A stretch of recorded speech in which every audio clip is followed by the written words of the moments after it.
Hello, everyone. I'm Captain Logan, and look, it's Austin, the DayGhost. How you doing, man? Actually, I wish I had like a little paper version of myself that I could hold, like be off camera and just hold it up and Oh like make it yeah, like bob around. yeah, that'd be great. We could have done this whole review that way. That would have been great, especially with the title I picked. That would have been really Yeah. smart. You know what? You know what? Just shut the stream down. Let's come back in Yeah, like give 15 us minutes. half an hour so that we can make like cardboard, like really crude, shitty versions of ourselves, and then put them on a popsicle stick, and Yeah, then just we'll like come really back. fucking stupid versions of ourselves, and Yeah, then we'll it'll put be it like, right front and center. yeah, exactly. It'll be like, oh shit, you killed the DayGhost. You know? Why does it look so fucked up right now? This isn't what this channel normally looks like. And this is what the channel normally sounds like either. So as the title suggests, tonight Austin and I are going to uncensor ourselves, and anything within reason, within regular rated R sort of parameters, goes tonight. We'll allow profanity and such for us and in the comments, because I don't know how to talk about a movie like this without swearing, or I should say I could do it without F-bombs and things. We'll make this kind of after darky, so if you're, sensitive to that sort of thing, or you don't like to hear me swear, or you want this to be a family-friendly channel all the time, it usually is, but obviously don't feel the need to keep listening to this. It's just, the bigger issue, beyond profanity, though, is just some of the, subject matter and things that I would find it really difficult to even begin to broach without writing uncensored in the comments. There's a whole subplot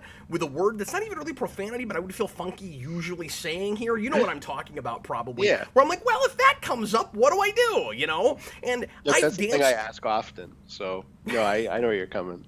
I coming danced from. around. Yeah, and Austin's excited because this just makes it a lot easier for him to talk the way he normally talks. But I dance around this kind of thing, talking about, more adult subject matter and rated R stuff all the time. This particular movie, considering what its kind of message and attitude about things is, which I honestly kind of appreciate and find refreshing to some degree. Maybe it goes too far in certain places for me, but being as, real politically incorrect and just not afraid of what anybody's going to think of it, and not dancing or not walking on eggshells about things and that kind of thing.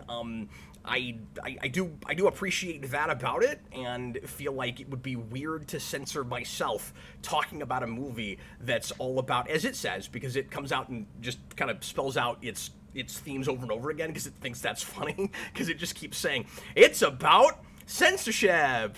It's about what's the other thing it keeps saying? It's like Clitoris? well, now he's gone and said it. That was the word, yeah. But it's about free speech. It's about censorship, and it says that over and over and over again. Anyway, so South Park, Bigger, Longer, and Uncut is the movie, and this is a thing that was requested years ago on the old Geeks United program by a viewer who probably isn't even watching us anymore. But I hate that there's several of these that I never got to, and I'm gonna make sure that they get done. It's better late than never. And so this was Cheryl58. And if you're still with us, thank you for this request. I know back then it was for a rewind. We've really changed around a lot of what we do on the channel now. And if I did this as a rewind now, it would be it would be an hour and a half, 2 hours off the cuff on this thing. And I only have, there's a bunch of requested rewinds that, not to put too fine a point on it, were later on that were requested on a much higher dollar tier, and this was from a thing that came with a bunch of stuff that you got and then a request kind of tacked onto it. So I kind of feel okay doing these this way. There's a few of these that I actually will do in the rewind format because they're superhero movies, or because they're just sci-fi things that I have a lot to say about. I feel like South Park, it's probably okay that we're doing as a request ReQuest, and we'll get into it. I'm not obviously going to phone this in, but also I wanted to do this with Austin because he's Canadian, and this is like the most jokingly anti-Canadian thing in the world because it's about a war between U.S. and Canada, and it has a Oscar-nominated song about called "Blame Canada." Yeah, which lost to Tarzan, which is a terrible soundtrack. So that's unfortunate. Yeah, that's not his best work. No. I like Phil Collins a lot. Not his best work. No.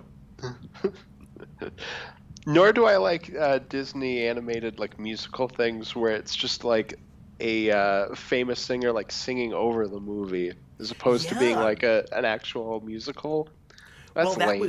That was one of those years where there probably just wasn't a lot of great stuff in the running, but you had to nominate something because it's a category. Yeah. It's like, what's the Disney film this year? Oh, it's not even a musical. No, all right. Well, I guess Phil Collins wrote some songs. We'll give it to Phil Collins, Oh, Disney made an animated film. Is it nominated for Best Animated Film and Best Song? I don't know what else. I didn't look this up. I don't know what else was in the category, but like if it was just between those two, I would pick Blame Canada over that song. I really would. Oh, absolutely. I would pick like any song in this over that song. What was it? I'll Be in Your Heart or something. Oh, is that which one it was? I just assumed it was the. Well, that was the radio. Two Worlds. Oh, okay. That was all over the radio. It's right Two then. Worlds, One Family, but. No, it's not that song. It's the I'll Be in Your Heart. Oh my god. Yeah, that whole thing. You just gave me PTSD. I completely rewrote that song like out of my mind. I forgot about that. Yeah, it's funny. I had this. I had a couple of songs from this movie stuck in my head all day long. The main one was "What Would Brian Bordano Do?" That was stuck in my head all day long. These songs, most of them are real melodic and earwormy and real catchy and kind of making fun of the Disney thing. Which it's ironic that that a Disney song beat this out when it's making fun of Disney songs, but a song not being sung by a character. I beat one of these songs. That's weird. But then when I read about the Oscar thing, then I got that stupid Phil Collins song stuck in my head, not even listening to it, just seeing the title. And then that was stuck in my head the rest of the day. I'm really sorry. Yeah. So that's what this movie did to me. It made me remember that horrible Phil Collins song. No, I'm glad that didn't happen. I've just had the Uncle Fucker song stuck in my head all day. Yeah.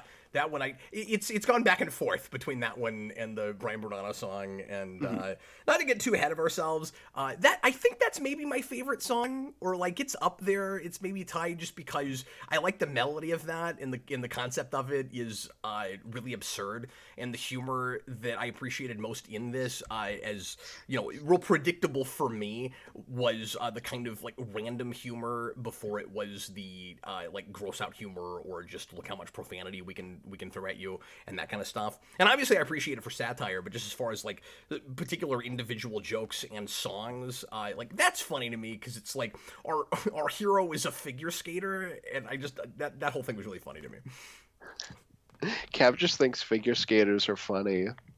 Well, it just seemed really kind of random and out of nowhere, and that wasn't a person I had to look that up. I was like, because they mentioned the figure skating thing in the song, and at first I was like, oh, okay, this is nice. It's the song telling me who it is in case that's an obscurity for me, and I'm sure that was like a recent a recent athlete from the Olympics, but in 99 I wasn't paying that much attention to the Olympics. I did more in 96, but I wasn't looking at like Winter Olympics and stuff later. So anyway, I didn't remember ever hearing of him, but then I second guessed myself, Austin, and I had to look it up anyway because then they started making up all these outlandish things that Brian Bordano did. They're like, oh, and he went in the future and he fought aliens or whatever. And I was like, well, now I have to look it up. I'm not sure if he was a figure skater. No, I had that too. I was like, oh, this is, I guess, something that's just kind of lost to time. Like, I have no idea who this is. Austin, I'm going to have you do a synopsis of this here in a second. This movie, once again, from 1999. But I want to read, and I might do this a couple of times during this review, and I don't usually read other reviews, but I want to make an exception for this because this quote is interesting given where we are now. I want to read a quote from Roger Ebert's review from the time. And he gave this 2.5 stars, and he did appreciate some things about it, but had a big question about what the ultimate point of it is, which we'll probably get into a little bit later. But I thought this would be a good way to open our discussion. So he says, no target is too low, no attitude too mean or hurtful, no image too unthinkable. After making South Park bigger, longer, and uncut, its creators Trey Parker and Matt Stone had better move on. They've taken South Park as far as it can go and beyond. And 23 years later, that show is still on. Yeah, well, and was it last year or the year before they signed that 14 movie deal with Paramount Plus? 14 when they've already made at least one of them, right? Was that the COVID thing, or is that like I think like those count, but I want to say they're only like an hour, like they're just like TV specials. But okay, well, I want to say those. That's not that much shorter than this, though. This is only 80 minutes. Yeah, but no, that was a big thing because they're making 14 movies and they're still running the show, and they still direct every episode, and like. It's crazy. I don't know how they've managed to maintain that kind of momentum or not drive themselves crazy and want to move on to other projects. I read they've today, done other stuff too. Oh, have they? Because I read today that they were already kind of feeling the burn and kind of worried that they were gonna run out of steam and ideas during like the second season, which they both say is terrible. Like they're not happy with that season. Yeah, I've heard season 2 is really bad because they're. I guess they try to do more like a Simpsons thing where they have like a writers' room that actually like participates, while typically like their usual writers' room is just writers hang out with them, and then they go off and make the show. I don't even see how this show could work with a writer's room, given how quickly they have to throw episodes together. Because they were basically, they were so ahead of their time. They were basically making like comedic or parody or sketch YouTube videos before YouTube. Is essentially what that is. Or I guess Flash animation before Flash animation. But they were commenting on recent events from the week the episode would come out, which was impossible for literally every other show on television. But the way they made that show, they were able to rush things out that fast. And it's easier to do that kind of thing now. Yeah, well, and my understanding is that the show started that way, where it was just like a short that they made that got passed around, and George Clooney threw it around to a bunch of people, and then it got big and was greenlit as a show. I didn't know that. That explains why he's got a cameo in this. Yeah, and apparently he is also in the show at one point and plays Sparky the gay dog because of that. Oh, I'm really surprised they didn't just have him play himself. Although I guess they sort of did that in the movie, right? Because it's not really himself, but it's just like he's playing another. It's like a George Clooney character. Yeah, I guess that's true. For a second, I was thinking that he was playing specifically himself playing a character on ER, but I guess it wasn't ER. I guess it was. Yeah, no, because it was the actual hospital. It was an actual in scene. Yeah, I'm remembering this wrong. Yeah, it was actually in scene, and he's a doctor. Mm-hmm. Yeah, exactly. I picked his voice out immediately and was like, oh, he's actually in this. That's really funny. Yeah, I know. I had that too. I was like, "Oh, George Clooney's in this." Okay. Sorry, go ahead. Well, I was gonna say, and I think there's quite a few other cameos in this too, besides him. The voiceover that blew my mind, reading about it later, because I could tell it wasn't the actual person, but Conan O'Brien was not in this movie, but was voiced by Brent Spiner. Oh yeah, that's right. Yeah. And he sounds really close. He did a good job. But I was kind of surprised that Conan didn't just, voice himself. Didn't just come in and do this. Yeah, exactly. Yeah. Because I think he likes that show and likes those guys, and he had them on his show to promote it. So, maybe it was just a scheduling thing, but it was kind of surprising that because of course, he's part of the whole TV adult animation milieu and stuff. So kind of surprising that he wouldn't be in that movie. Yeah, well, and then they also have Mike Judge in it, who's of course like another big adult animator. You told me that. Who did he voice? Because I missed that. So he is the voice of Kenny when he pulls his hoodie off. Oh. But his voice is so like pitch shifted that he just sounds like all the other kids. You can't really tell. Okay. Yeah, I don't know what the point was of using him. Okay, we've already got some super chats, so we'll get to those right after Austin gives us just a real quick synopsis of this movie. Hey, Austin, what happens in this audacious and raunchy film? Oh God. Okay. What doesn't happen, right? Yeah, no, this is very much like a TV show creators go, okay, we're making a movie now, and it's like got the same mentality of like a 22-minute episode where it's just like go, go, go. Like no padding, just like fill everything. It is kitchen sink mentality. Yeah, exactly. Okay, so you have the main four South Park kids, Cartman, Kyle, Kenny, and the fourth one. I can't remember his name. I can't think of his name either. I'll get it. Why can't I think of it? But anyways, they're going to go see an R-rated movie. Oh, Stan. Okay. I think. That's why I couldn't think of it, because I never remember that kid's name. Where I'm like, I only know three of the kids' names, and I can never remember the fourth one. So they go to see an R-rated movie, and then it kind of blows up in a Marge versus Itchy and Scratchy type thing, but we're allowed to go further because it's like an R-rated movie. Where we just kind of deal with, like how kids react to media. And the Marge stand-in is allowed to be completely unlikable and not remotely sympathetic. Yeah, it doesn't have the, like, let's look at both sides mentality of that. Like, it's much more of, like, look how stupid these people are, which is fine as, like, its own thing. And it definitely helps it stand out more from that. And then also you have Kenny, who dies in like every episode in the show, and then he dies in this movie. And then we go to hell, and Saddam Hussein shows up because it's the 90s. And yeah, and then there's a whole thing where the people who made the R-rated movie that's the place where it's most just hold up a neon sign and say, we're being offensive now. Oh yeah, well that I think just made me laugh from like a. Oh yeah, like remember this? Yeah, I haven't thought about this in like 20 years. I kind of forgotten about that. I don't even think it would have felt that way as much, except they used his actual face. Yeah, no, it's got one of those, like those Christmas elf videos that you can make where you take a picture of yourself and you put it in, and it's like a pre-built dance animation, but when they sing, like it's their face where it goes like that. Yeah, it was like that. Yeah. No, it's pretty great. I want to know how the physics of that work in this universe, because most characters, like, and of course they all look like they're made out of felt, but most characters, like, keep their actual mouths together, like they have a jaw, but then there's whole characters that have heads that do this. Yeah, and it's just Canadians and Saddam Hussein. So I guess he's also Canadian secretly. Oh, maybe so. Or maybe it's supposed to be, like, evil characters?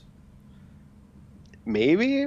But not really, because Canadians in this movie are thought of as evil by the idiot adults that are looking for someone to blame for their children suddenly swearing and all of that. But the movie's not like, I mean, obviously it's a joke, but like even inside of the universe, it's not like Canadians are bad. It does have kind of a Canadians are stupid mentality. I think they are doing that. No, which makes sense. And then we got to talk about that whole thing. But anyway, go ahead. Yeah. So then the like Marge Simpson woman that's trying to take down the stuff. She's gonna have the two Canadians that made the R-rated movie executed. Does she have a name besides Kyle's mom? She probably does. So those are two questions I had. So she's Kyle's mom, and then the Kyle's mom is a bitch thing. I remember being really popular because I never bothered watching this movie, and I'd seen maybe 2 episodes of that show when I was in high school. This comes out when I'm in 9th grade, and a lot of my friends were into South Park and talked about this all the time. So I heard the Kyle's mom is a bitch thing all the time. Was that in the show first, and then carries into this, and they make it a whole musical number, like? I assumed it came from this, because I've not watched much South Park, but I didn't realize certain things came from this movie, like the Kyle's Mom is a Bitch song, or the like I'm super, thanks for Yeah, I asking didn't know what that song. was from. But I thought maybe the I thought Kyle's that was Mom from Was the a Bitch show. song was already in the show and then was just elongated and elaborated on for the movie because Maybe. because the way they play it when he sings that song is he keeps trying to launch into it and he keeps getting interrupted and like finally he launches into it almost as Oh if yeah. you've heard part of it before. I wasn't sure. So like anybody Oh that maybe. is a Yeah. fan of South Park watching right now live, like let me know in the comments because I thought maybe that was already a thing. I'm sorry, I keep interrupting you. Good. Oh, and then Cartman does blackface in that song.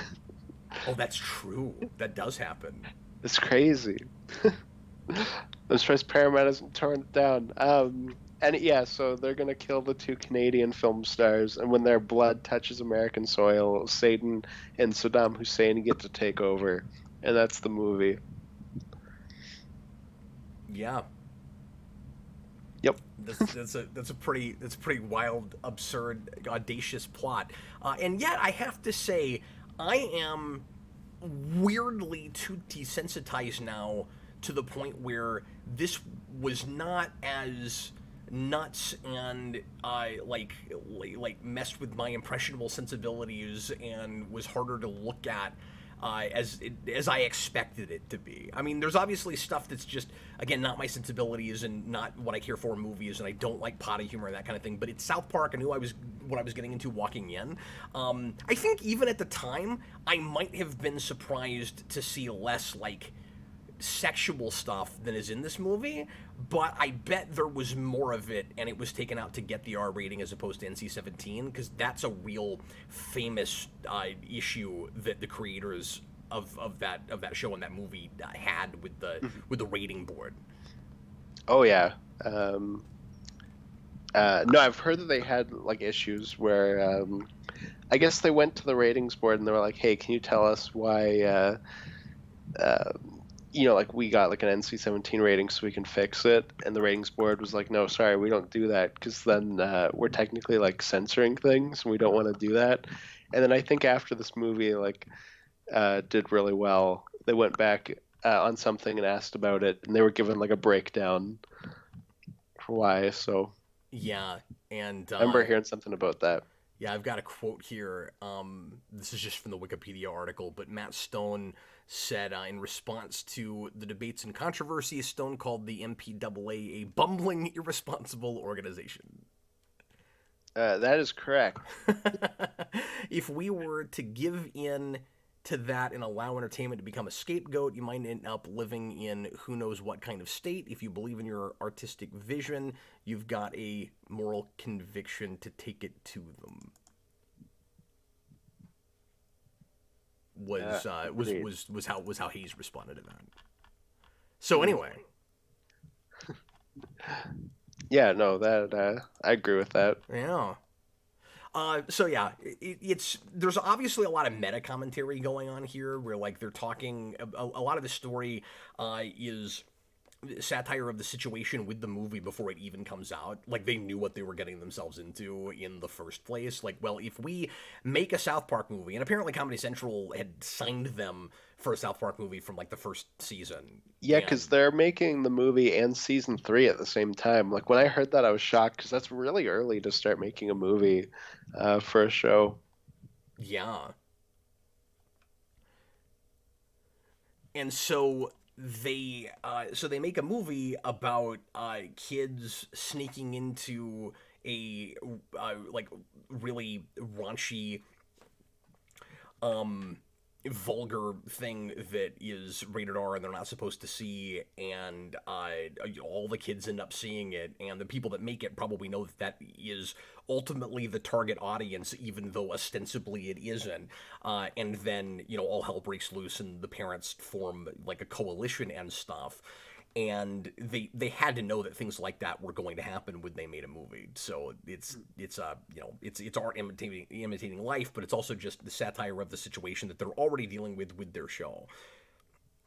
Yeah, no, exactly. It's almost in a way like if you took that one opening joke in the Simpsons movie where they're watching like the Itchy and Scratchy movie, and you like combined that with the season 4 episode where they really want to see the Itchy and Scratchy movie, where it's like Yeah. you have like your movie about how they want to see the movie of the show they watch in the show, where it's like a very meta thing. No, it made me think of that. And then, of course, like the kid sneaking into R-rated things, that was pretty big at the time, and was like a thing that happened with this movie. Yeah, well, and like apparently, the what I keep hearing is the big movie that big movie because it wasn't it bombed, but the movie that people kept that weekend leaving to go see this movie for was Wild Wild West, which if they snuck out of that movie to see this, they saw the better movie, and in some ways the less offensive movie, at least artistically. Yeah, no, that's definitely a thing that nobody talks about. Is like, yeah, this is more offensive if you look at it like that, but Wild Wild West is more offensive. Let's be real.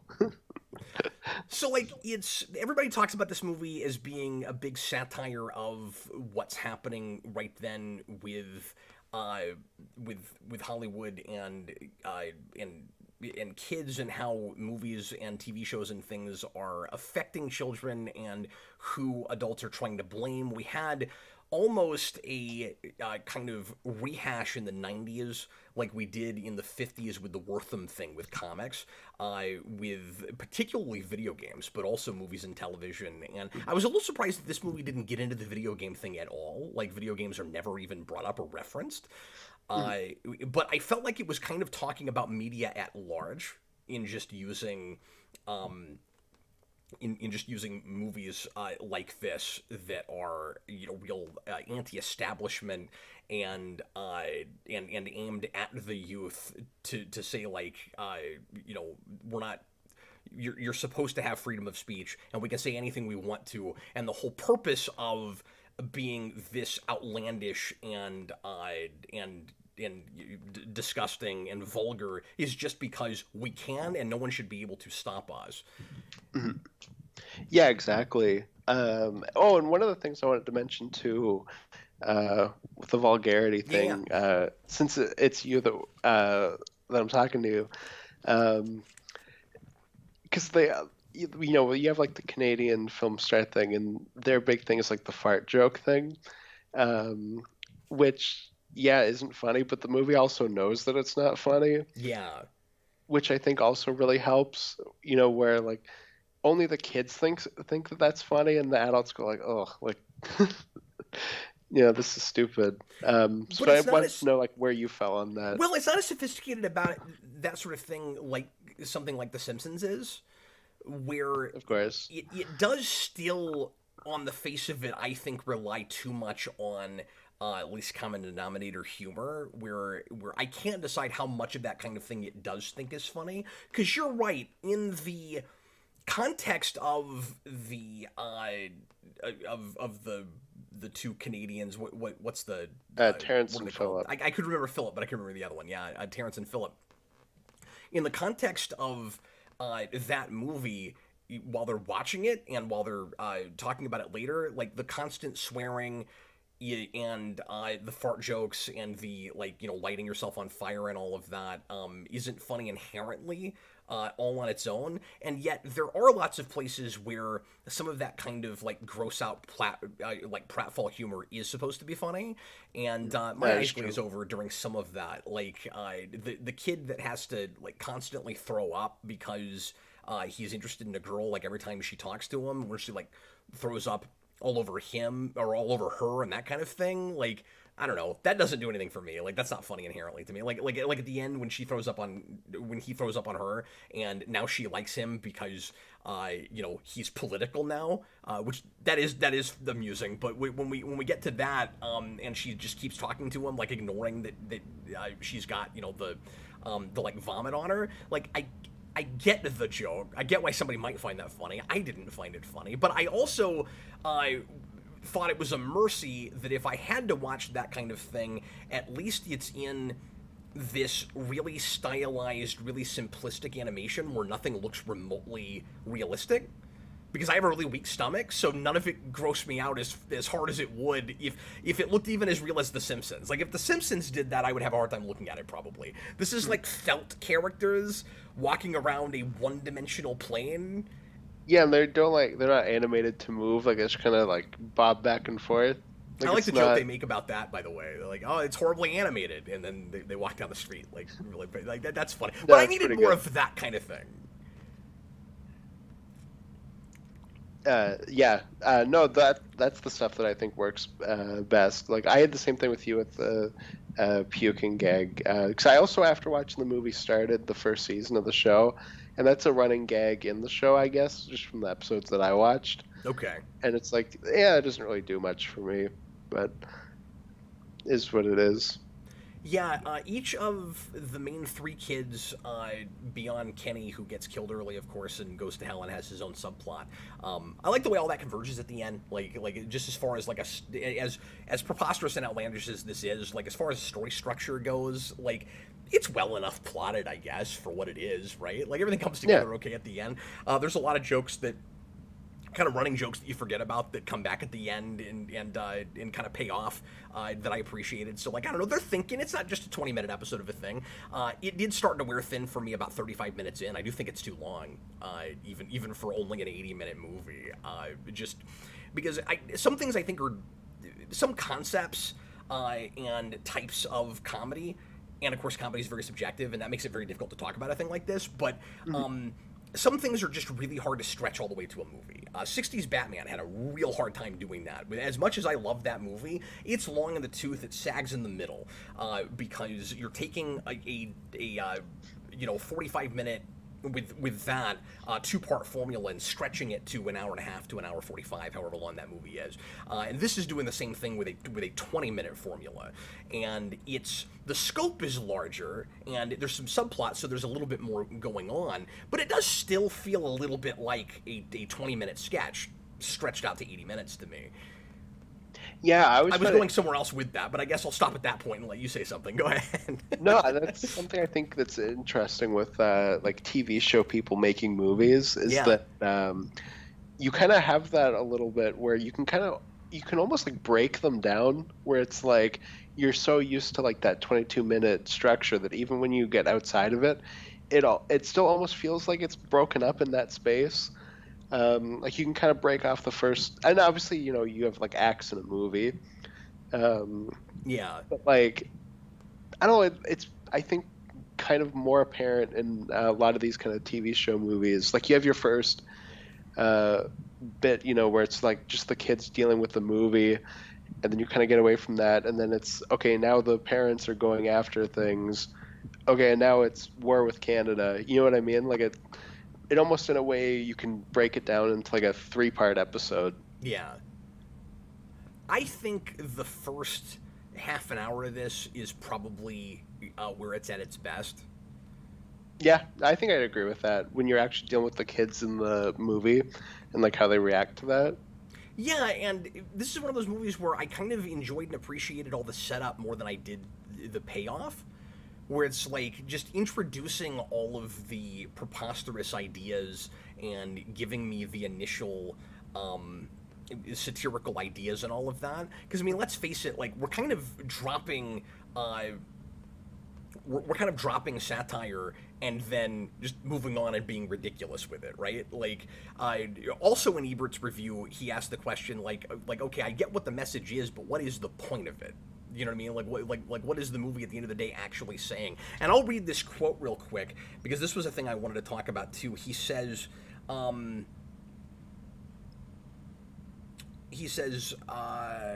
it lacks is a point to its message. What is it saying? That movies have gone too far, or that protests against movies have gone too far? It's a sign of our times that I cannot tell. I like that. And what would your response to that be?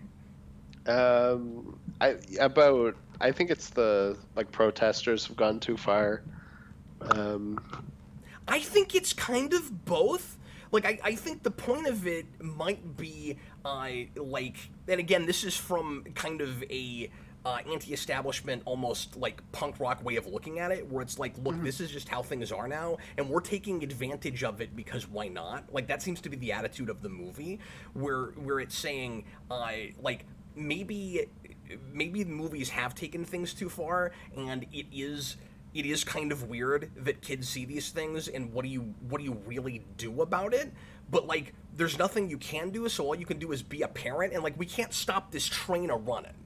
You know what I mean? Like, we're at a point of no return. Now that you can say, the F word 5,000 times in a movie, we're going to keep doing that. You never, unless you're forced to with ratings and stuff, and then you end up just compromising art real bad, you're not going to ever, like, back any of that down. So I think it's saying that, like, the way people are protesting about it is messed up, because they're blaming the art as opposed to, or if you could look at it as art, if you agree with even the notion that something like this counts as art, but you're blaming the stories and movies and the piece that people are putting out, as opposed to just doing your job as a parent. And like, I think this movie has a little bit to say even about like how the education system has failed us and all of that. And so if we have gone too far, well, what are you going to do about that? Like, and so the movie makes the case it's going to keep being like that by making it that that gratuitous. Like, it's intentionally gratuitous in that way. Yeah, exactly, because you're always pushing forward, and you can't really go back once it's already been done. Like, we're just going to keep moving forward with how, like, graphic and vulgar things are. And so I think it's saying, like, you have to be a parent, but you also can't, like, completely shelter your kids because they're going to see things. And that's true of every era, of course. Yeah. But when you get it, I mean, Ebert's right when he says sign of the times. One of the things that I really expected to say after seeing this, before we went into it, was that, because I knew a little bit about this movie, and I had started it at one point for a review, and so I'd seen like the first 15, 20 minutes, and I really expected to say, it's really unfortunate how things haven't changed very much. That this movie is probably going to still be relevant and still be poignant in the ways that it is, and still kind of speak to today. And I don't want to get too into the politics of this, in social politics and stuff, but like, I was wrong about that. Things have changed. Like, it's even more relevant than it was then. You know what I mean? Like, the censorship is even worse than it was. People are even more afraid to speak their mind and say what they want to in a movie and that kind of thing. And I don't think this movie is saying everything should be like this. I think it's saying, I think it's trying to celebrate, if it can get away with this, that it's able to. If that makes any sense at all. Mm-hmm.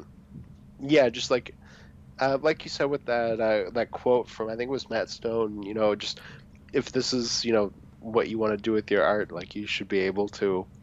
And isn't that nice? Yeah, and if everybody hates it, that's fine. Like, yeah. if these mothers want to go out and complain that this movie is like not good for the kids, or that it's trash, or that there's like nothing redeeming about it, they also have the right to speak their mind, but don't try to legislate anything about it. Don't go to war with another country over it. Don't try to don't try to stamp it out.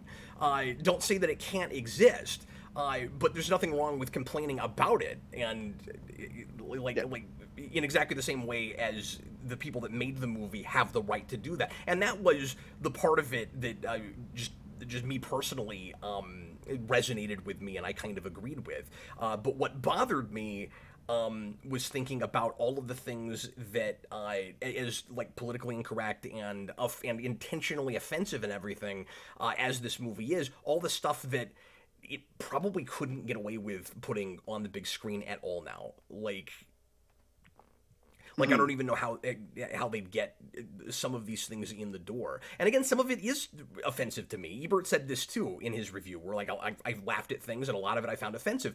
I did too, but it should be allowed to exist. Is my opinion, and I'm tiptoeing because I'm worried about like, I don't know, dividing people and revealing too much about myself or whatever. But that's my people. That's my personal opinion about this sort of thing. Is I really do kind of land more on the side of total 100% freedom of speech. Don't be afraid of words in art, especially. Let people make movies and tell the stories about anything that they want to, and if there are consequences to that socially, then there are consequences. But that's like court of public opinion, and that's the only court that there should be for this kind of thing. And I think that's ultimately what the movie's about. Mm-hmm. Yeah, exactly. No, I agree with that. Sorry, can you just give me like 1 second? My sinuses, like, as you were talking, have gone like crazy. I just need to get a tissue. So Oh, I'm no just a problem. little like, Yeah, sorry, I totally I'm right back. understand. No problem. So I was gonna go ahead and start reading these super chats, which I meant to do earlier. But I'm gonna wait till Austin gets back so that he can hear them as well.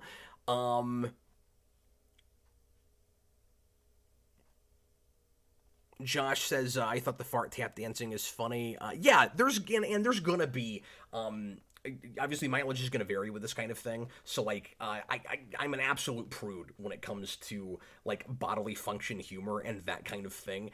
I just find it really least common denominator and not really very amusing or engaging, and I tend to kind of tune out when I see it. I used to be just kind of grossed out by it or offended by it to the point of like, why do we have to have this in things?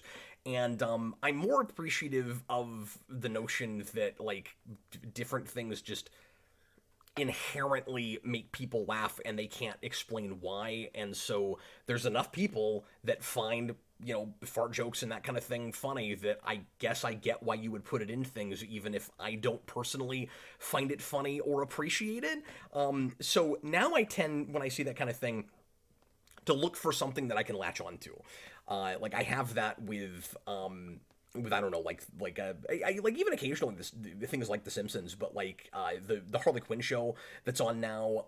I have found some things to latch onto where I appreciate a lot of the humor of that, but then there's other things that I just kind of, my eyes glaze over when it happens.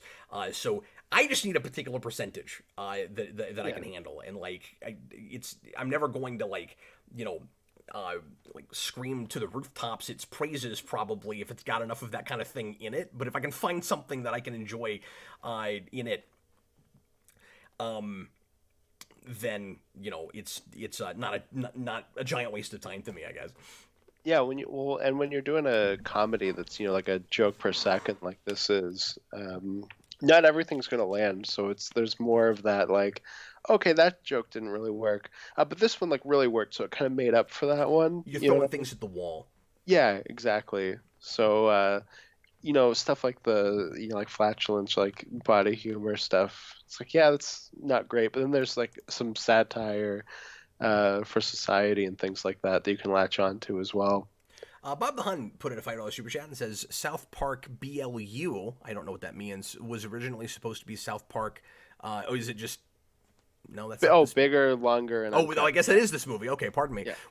It's a super chat. Everybody's trying to condense it enough to get it in there. I appreciate you, Bob. Was originally supposed to be South Park All Hell Breaks Loose. I didn't know that, but you couldn't say hell in advertising, so they made it something dirty. That's great. Oh, that's funny. I didn't realize that. I guess it's kind of like a cop-out situation where, like, that movie I think was supposed to be called like Two Dicks or something, and yes, then the was. studio said no, so it was called Cop-Out. Except that movie sucks. I wonder if something similar happened with the superhero parody video game they put out a few years ago called that had like a pun that sounds dirty, but you have to really listen to it before you can tell that it's dirty, because when you read it, that game is called The Fractured, Butthole. Oh yeah. And it's clear what that is. So I wonder if that was another thing where they were just going to call it something like kind of more obviously obscene, and then they were like, you can't put that out, and so then Yeah. That's way in which we've changed, I guess. yeah, I actually, believe it or not, bought that game just because it's superhero, and I haven't played it yet, but I bought that a couple years ago. I think the first one's supposed to be better, but I've heard at least that first one's like really good, and then the I did second hear that. one's also good, but not as good. And I only bought that one, like I said, because it was superhero. I wasn't sure I really wanted to bother with the first one because I'm not a big South Park fan. Obviously, I'm not. I mean, I'm not a South Park fan at all. I meant to open with kind of our background with this franchise, and I forgot to do that. You said you've not seen a lot. No, I've seen like a few episodes. I've actually seen one of the superhero episodes. I I probably watched more episodes yesterday. I watched like three, and then I have my entire life, so I like Oh doubled wow. last night. Is it one of those things you never got around to? Because this seems like not all that far out of your wheelhouse, or is it not enough to your sensibilities? Like, Uh, I don't even really know. Like it was one of those things where a lot of people I knew really liked it, and I just never watched it. I didn't have a way to watch it for a long time, and yeah, it just kind of fell by the wayside. I think a lot of people tend to have one, and I know that you have that kind of commitment thing with TV shows where if you don't latch onto it real hard, real quickly, you don't really keep watching it because there's so much stuff vying for your attention. And I Yeah, have that's that more so too. me now. Yeah, But a lot but of like us kind of grab yeah. onto that one show of a type, Mhm. and you have that with Simpsons. So I could see you just not watching a whole bunch of other like adult cartoons. But Well, yeah, when I was when I was a kid, I was like a big Family Guy person before I oh, were found you The really? Simpsons. Yeah, yeah. So I remember when I was 6 years old, and my mom was like at work, and I was with her landlord, or not landlord, roommate, and I was watching Family Guy, and I called my mom, and I was like Mom, like he's watching Family Guy, like that's inappropriate. And she was like, oh, whatever, just go watch it. I don't care. I was like, okay. And then like fell in love with that show. I know. And Everybody then I changes. Everybody watched grows up sometime.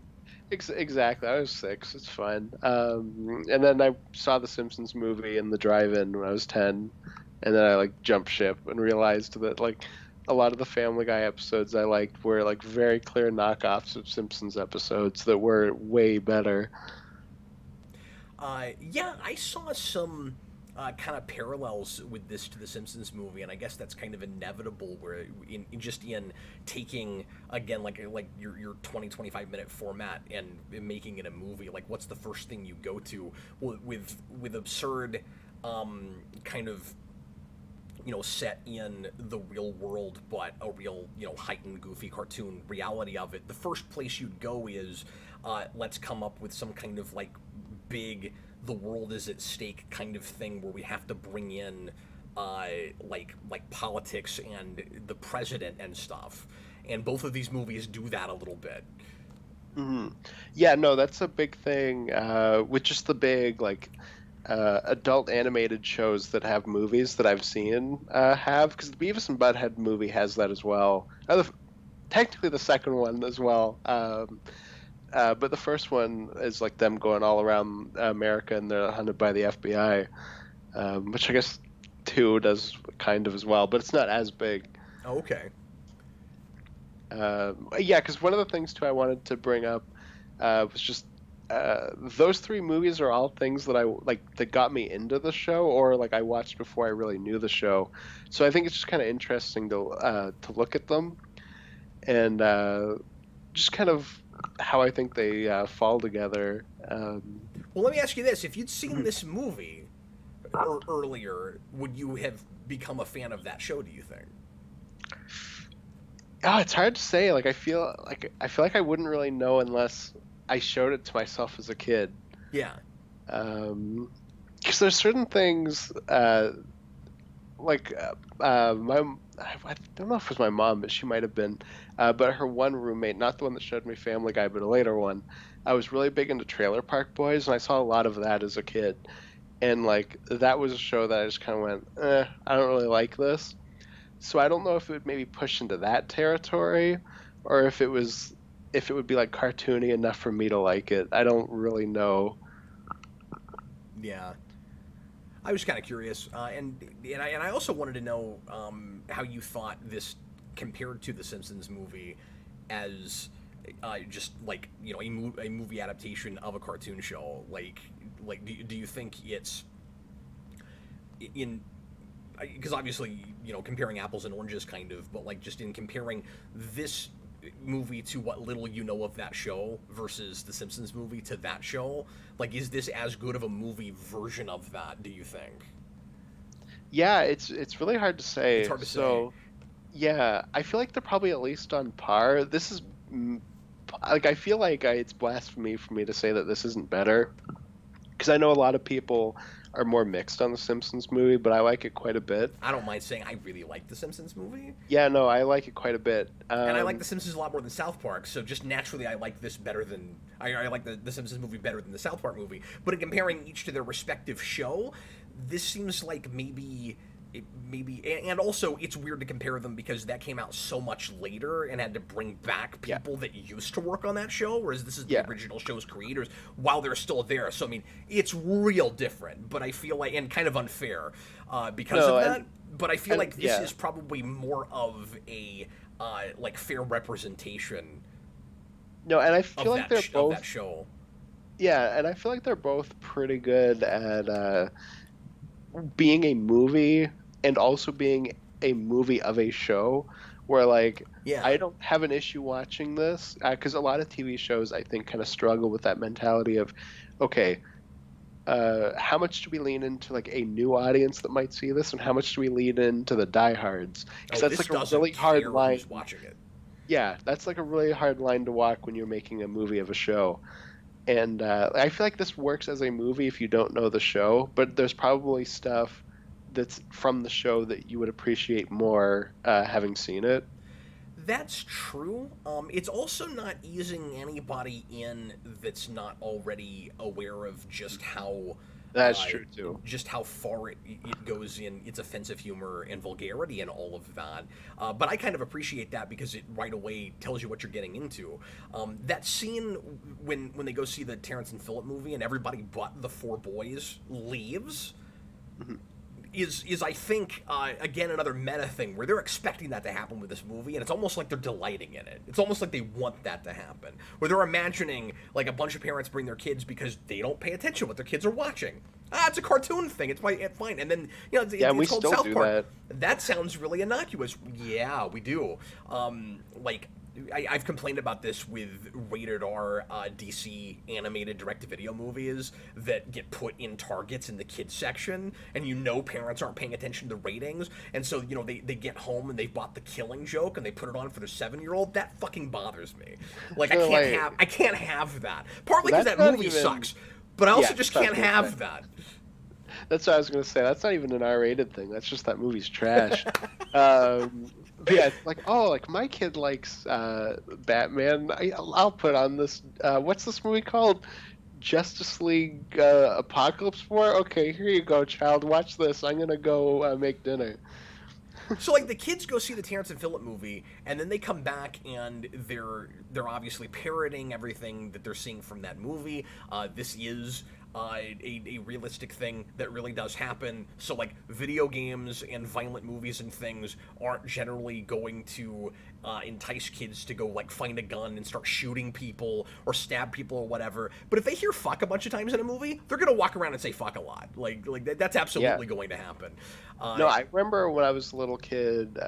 Real quick, what I was going to say is Oh yeah. that's only like 10 minutes into the movie where maybe 5, I can't remember, where the big long like ramblings of just all of the super offensive phrases of like cockfucker and whatever it is, just all the things that they say really early in that movie.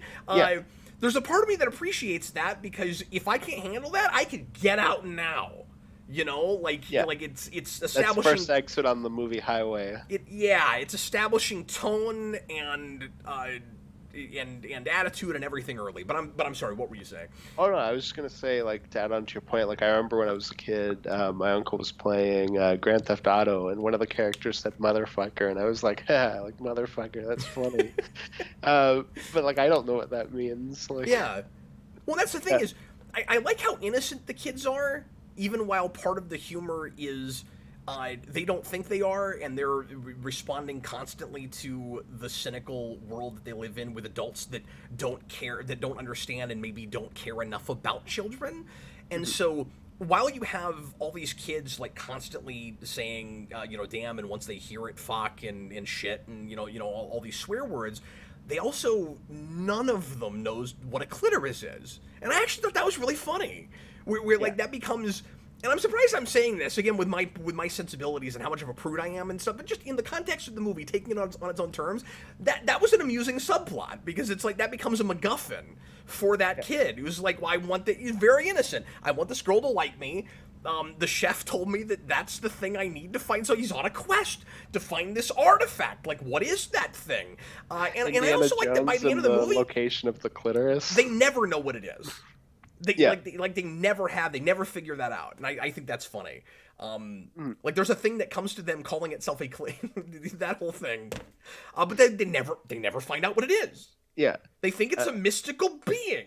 I think that's really funny. Yeah, well, no, and I think the funniest part about that is that it comes up randomly. Like, it's never like a moment where you would think that he would mention it. Like, it'll be they're all talking about something else, and then he'll just go, "Do you know what a clitoris is?" Yeah, because it's like he's got this quest that he's on, but he can't ever like run off and do it and figure it out, because they're trying to stop Kyle's mother from making everyone go to war with Canada.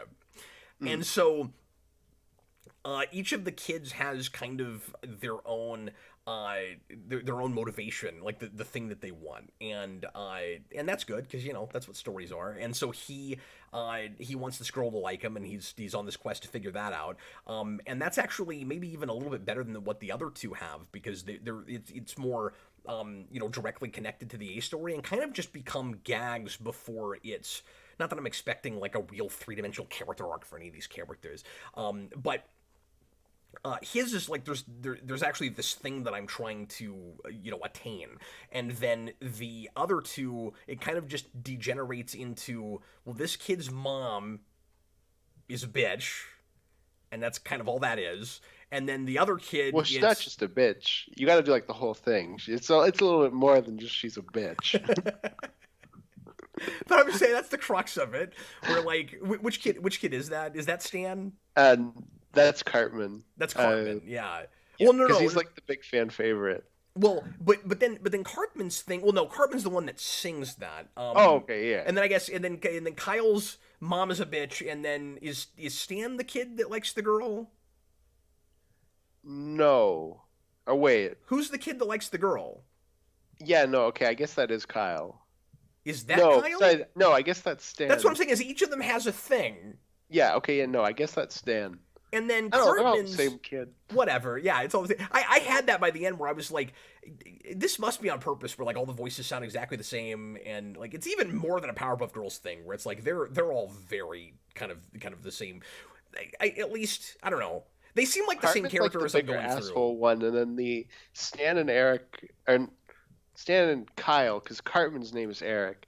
Stan and Kyle, I think, are kind of more similar, and that's where I think I kind of lose them in my mind. That's true. But I'm also not a big South Park guy, so yeah, Cartman's more of the like stereotypical just jerk faced asshole kid, and then I guess they are kind of separate and have their own personalities, but like. When I'm listening to them, I keep having to remind myself which one is which. But anyway, Cartman's thing, by the end of it, is he just degenerates into every time he says a swear word, he gets electrocuted.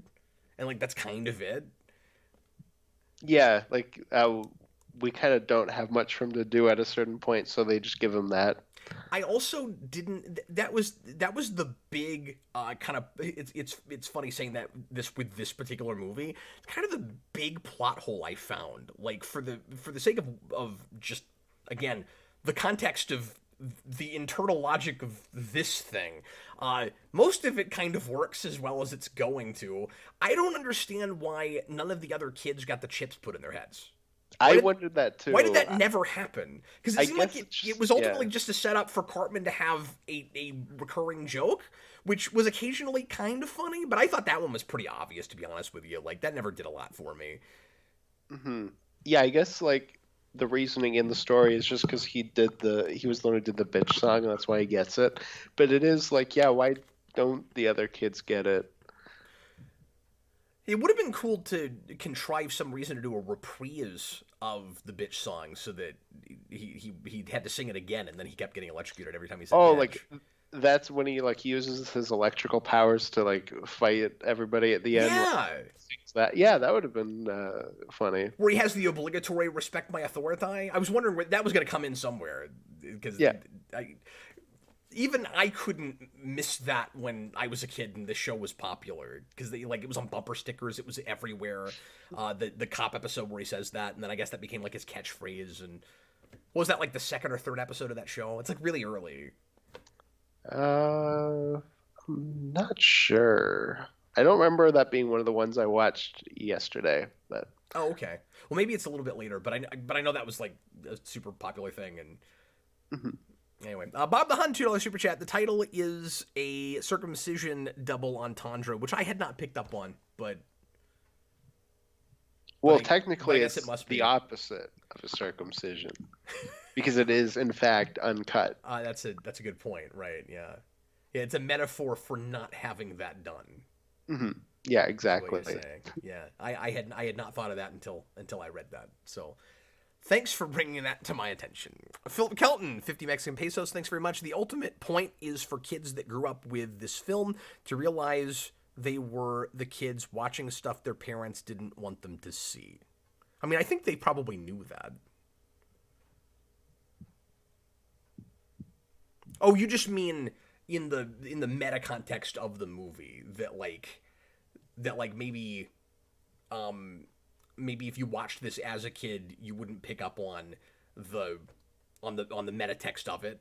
Is that what you're saying? And then like you grow up and you watch it again and you're like, oh, we were those kids. That was us that went to see that movie. Okay. I feel like a lot of kids still probably would have picked up on that maybe, but yeah, that should be one of the 14 movies. Is you do the like adult ones of them going to see this movie again, and you do that as like a meta thing. And you're making 14 movies, you can do anything. Well, you could do a whole parody of the decades later sequel and pretend like you'd never made another South Park movie. Mm-hmm. Yeah, and go back to this again and make fun of movies for like retreading and try to. I mean, it would be hard to find that. And this movie has that too, to a degree, where you find that line where you can tell like where it's making fun of an idea versus just embracing it and doing it, like we were talking about earlier. It might be even harder with this idea, but you make a movie where you're kind of making fun of the Star Wars thing, right? Like at all, where you're just beat for beat remaking your own movie, but in such a way where it's obvious that you're like, hard making fun of movies for not having any creativity. Mm-hmm. Or just do the new Beavis and Butthead movie thing and make fun of multiverse stuff, but then they don't go into any other universes.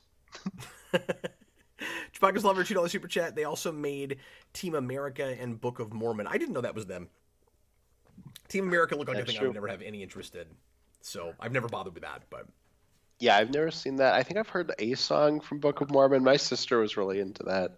And a lot of people in my high school were when it came out. Professor Zoom says speaking, and I don't know anything about that. Like, I've heard of it, but I don't know what it is. I believe it has to do with a Book of Mormons. Oh. Are they, like, trapped in it? Yeah. Just like life with Mormons. So was it a bunch of people, like, going door to door and irritatingly knocking on people's door trying to hand them pamphlets, and then eventually... That's not Mormons. It's not Mormons don't do that? I thought Mormons did that. Unless maybe they do, but that's a Jehovah's Witness thing. Jehovah's Witness also does that, but I thought some Mormons also did that. Oh, maybe. I don't know. I've met like one Mormon. Okay, well that would be the Book of Jehovah's Witness, though. Yeah. That's what I would do with a show called that. Okay, I yeah. never finished Book of Boba Fett. That might be what Book of Boba Fett is, where it's just Boba Fett like he like kept handing people pamphlets. Book of Boba Fett is just the Star Wars version of Book of Mormon. Yeah, exactly. Whatever that is. Yeah. Anyway, yeah, so Professor Zoom, speaking of Kenny, they actually explain in the show how and why he always returns to life. I was going to ask you if you had any idea how much continuity that show had. Yeah, Especially I know after a later million on- seasons, like, does it reset every time, or do they actually, or is it like Simpsons where they do a lot of like callbacks to things, and they have like certain things that they kind of keep as this has happened, but like, you know, overall because it's children that never age, they Yeah, kind of reset a lot. I don't know. yeah, I've never really been too sure, but I know later on it becomes more serialized, where like you'll have like more like plots that carry through a season. The 2016 season I've heard is a complete disaster Oh no. because they like plotted it thinking that Hillary was gonna win, and then she didn't, and they had to like scrap all their plans for the rest of the season. Like midway through making it. Wouldn't it have been great though? And I'm saying this not knowing what they were going to do or what they actually put out, but it might have been cool if they'd just been self-aware and uh and just put the season out the way it was going to be with some sort of like disclaimer or something, or maybe they made like a quick short or something where it's like, okay, this is this other universe. Don't you wish we lived in this universe or something? Like, You kind of make fun of it. yeah. Like, Especially if the material was better. I don't know. I don't know.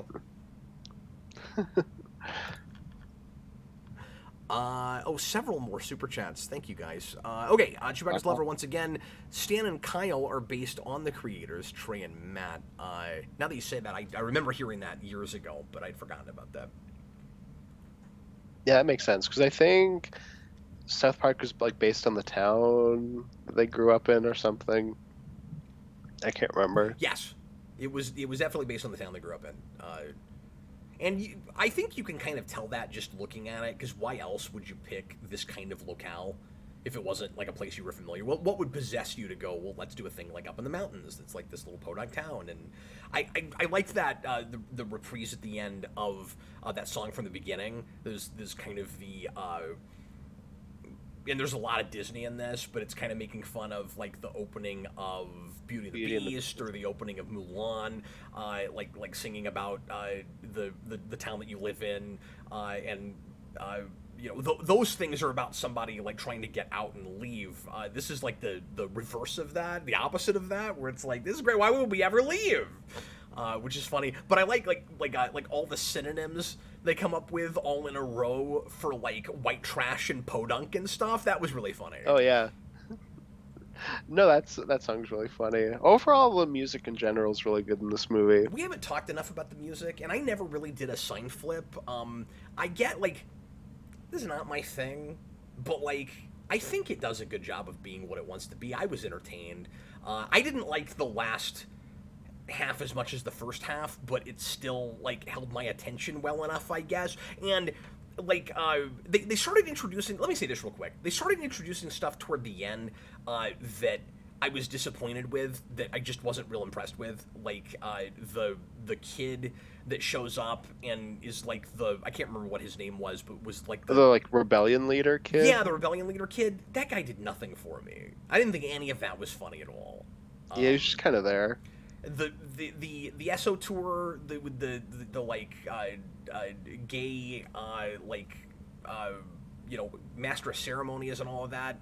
I didn't find enough of that funny, and I was kind of, we set up the SO tour idea early on when we had the like World War II type newsreel with like death camp. So, wait a minute, I didn't mean to say death camps. That whole thing was funny, but. So I was kind of waiting for that tour, and I thought, that might stick the landing would be really funny. And then when we got there, like the Winona Ryder thing, I didn't even understand. I didn't understand that. That just made me laugh imagining you watching it. I was like, oh man. These days I can make an adjustment with these sorts of things where I'm like, I get the genre we're in and all of that. I I was just guess. like, man, Cap's gonna have to talk about Winona Ryder shooting No, balls I'm out of not. No, I'm China not. I don't have on to the talk about channel. that. All I have to say is she was It there. happened. I didn't understand that joke. Yes, don't tell me it didn't happen. I was there. I technically didn't see it because it was censored, but it happened. It was censored. Yeah. Obviously, I was questioning the logic and the likelihood that any woman would be capable of that. Uh, but anyway, so that didn't. I don't know. That whole thing wasn't super funny to me. But the thing that I really did appreciate, where like it kind of won me over again a little bit by the end, was the way all the songs converge in the reprise at the end, where like they clearly wrote them where they all go together really well. Like it's kind of like it's very like Doctor Horrible as opposed to the Buffy musical. Like it's not in. It's weird because I kept throughout it thinking it was sort of like Captain Invincible, where it's like all these songs are in completely different styles, and they're really not. When you get to the end, like they all go together really well and have like close enough melodies and things that it's but not to where it's just a carbon copy of the same song over and over again, where you can really easily just make them all one song. And I was really impressed with that. Like that was actually really well handled, and I liked almost all the songs. Yeah, no, you can tell that Trey Parker had a history in music theater, A background. and yeah, exactly. And then obviously that's clearly something that he's big into because a lot of their stuff outside of South Park has been musicals like Book of Mormon, and I think Team America World Police is. Do they do a lot of music in the show? I would assume so. Yes. So Josh, who just left a super chat, he's a big fan of it, and he was telling. I had to ask him that if, because I wasn't going into this expecting a musical, and he said that yeah, like the show does quite a bit, which I guess makes sense because a lot of adult animated shows like this do musical numbers. Yeah. Well, it's a way to feel like you have a much bigger production value than you do in a minimalist cartoon. Yeah. Well, it seems like a lot of people who are like involved with these kinds of shows are musical theater people. Yeah, which is interesting. Mm-hmm. Phil Kelton, 50 Mexican pesos. Thanks again. Cartman is symbolically the most iconic character in terms of vulgarity of the show, and freedom of speech saves the day. I would assume they probably do that message a lot. But yeah, I mean, when this show was first coming out, and I was in junior high and high school, Cartman was, of course, the character that everybody knew, and there were posters and T-shirts. He was everywhere this Bart Simpson. Yeah, you killed Kenny, and like if you didn't see Cartman, you saw Kenny, but you usually saw both of them together with or just Cartman saying, oh my God, you killed Kenny. So like those were the two characters that you knew if you didn't know South Park. And then when the movie came out, you started seeing a lot of merchandise and like I said, posters and things with like the chef. I remember he was kind of everywhere. Mm-hmm. Until he got taken out because he was a Scientologist and he was mad that they did a Scientology episode. Is that true? Yeah. Interesting. I didn't know that. Which is really interesting to me because The Simpsons also does a Scientology episode, and the woman who voices Bart is a Scientologist. So I've always been interested in why she was fine with that. Yeah. Well, I mean, I obviously don't want to speak to like anybody's principles or integrity or whatever, but it might have just come down to dollars at the end of the day. Like, yeah, who knows? But I don't know. Philip Kelton, once again, thanks, man. Yes, that was my realization. I'm not sure what he's referring to when he says that. Because that was a little while back. But that is correct. He's talking about something I said, yeah. Anyway, thanks, man. Josh And thanks for being here, Josh. $5 super chat. This still remains the single best movie musical I have ever seen. I'm not gonna go that far myself. I'm not gonna put it over my favorite musicals, but I did enjoy the music a lot. And honestly, one big thing I'll give it is I don't think I could have gotten through some of the vulgarity that offends my sensitive sensibilities without the music. I think I really needed that. Like, and almost in a way, like that's like a shot in the arm when you're kind of not liking some of the more vulgar stuff. Absolutely, yeah. Especially because I was so impressed with like how well written the songs were and some of the lyric writing and stuff. It's really funny. The MK song is really good, and some of the better. I also like that a lot of the best satire is in the music, because that's all about like teachers not really caring about the kids enough and just trying to get through the end of the day and looking for some kind of like easy patchwork way to solve problems. So like, I don't know. I don't want to. I think it's going too far to use the word sophistication, but I did, Austin, really like the idea of, okay, so the kids are saying swear words now. How do we get them to not do that? Oh, we'll just come up with replacements. Yeah, Because that makes it okay. If you say fish instead of fuck, like now it's good. You yeah, know? yeah, So they exactly. had a whole song about that, and I thought that was spectacular.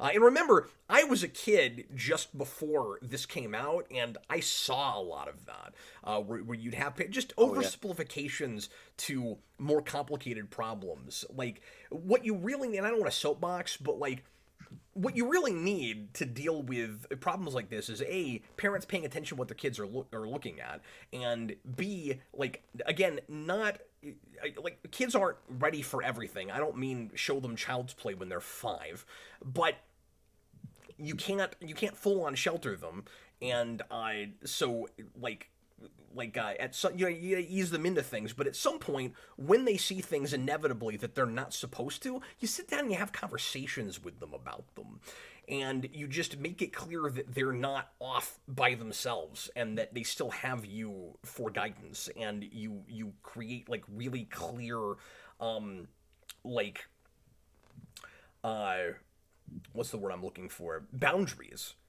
So that kids know what is appropriate and isn't. It's not entirely just like what they see at the point that they're ready for it or not is important, but much more important is just what they're allowed to do with it. So like, you have to let kids feel what they feel about things, but at the end of the day, you can't just let them go around like saying whatever swear words they want to and stuff like that. But you also have to understand that they're going to want to do that when they hear those things.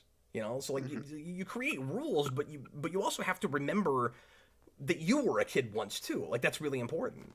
Yeah, nobody swears more than like kids who just learned swear words. Yeah. Yeah, it's you need that balance for it. And as for like the music itself, like and how it deals with like those ideas in the Yeah. movie, Yeah. Get it's us got back on track.